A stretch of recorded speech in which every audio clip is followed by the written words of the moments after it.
po to. Kompleto naman yung mga papeles nyo. Pirma na lang ni Mayor ang kulang. Salamat, Robert. We owe you a lot. Sige po. Kaya, mag-break ka muna para makapag-merienda tayo.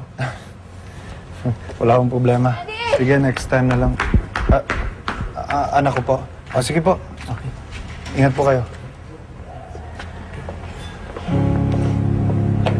Cindy. Bakit? Ano ginagawa mo dito? Pinagalitan ka na naman ng mama mo? Totoo po ba yung sinabi sa akin ni Mama? Na hindi niya ako tunay na anak? Na hindi ko siya mama?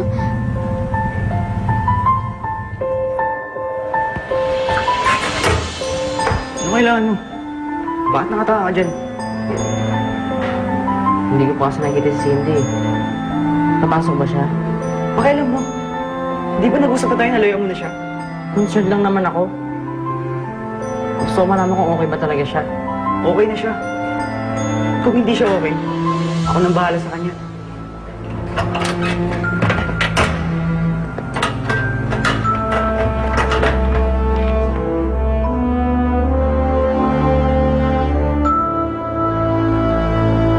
Dito tayo mag-usap, anak. So, totoo nga po. Yung sinabi niya sa akin, totoo? Hindi totoo yan. Baka naman nagbibiro lang. Hayaan mo, kakausapin ko siya mamaya. Naramdaman ko eh. Totoong-totoo sa kanya yung sinabi niya. Daddy naman, huwag niyo na naman itago sa akin. Matitake ko naman yun eh. Sige na, Daddy, sabihin mo na sa akin. Totoo ba yung sinabi niya?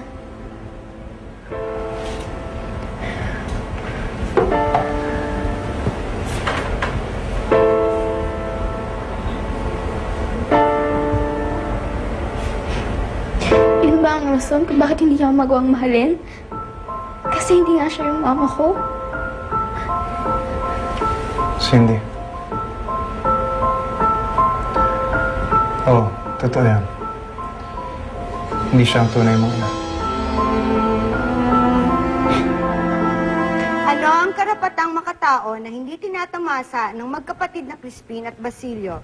Ilagay ang inyong sagot sa mga batas. Hoy! Di mo ata kasama yung kambal-tukong mo. Iwan ko. I'm sure kaya umabsent si Cindy kasi nag-iisip na naman siya ng paraan kung paano landiin si Lucas. I have to give it to Cindy, girls.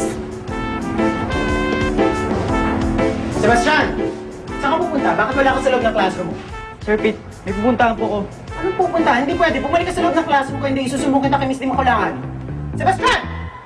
Hoy! Ano ba ang iingay niyo? Wala ba kayong klase? Hindi ako maingay. May klase kami. Hoy, kayong girls, hali kayo. Mag-English tutorial tayo ngayon. Bibigyan ko kayo ng surprise quiz. Now na! O, bilis na, bilis, bilis! Surprise kayo, no? Surprise quiz. Okay, ito na po. Bilisan nyo. Pabagal. Sir Pete, mahulog mo ah. Mamaya sa yung ganisa. Anak, kaya lang naman namin sinikretuhin sa'yo. Dahil ayaw kong lumaki ka na iniisip mong may pagkukulang sa buhay mo. Akala niyo ba lalaki akong buo pag hindi niyo sinabi sa akin na totoo? Cindy. Sana noong ba sinabi niyo na sa akin? Parang hindi na ako nagtataka kung bakit hindi niya ako mahal. Sana sinabi niyo na sa akin para hindi na ako mag-expect na mahalin niya ako ulit. Anak. Sorry. Kahit na sorry niyo, Daddy. Kasi minahal ko na nga sobra-sobra si Mama.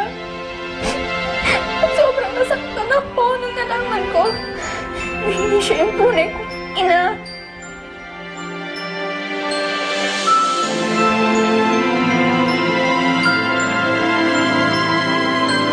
Cindy?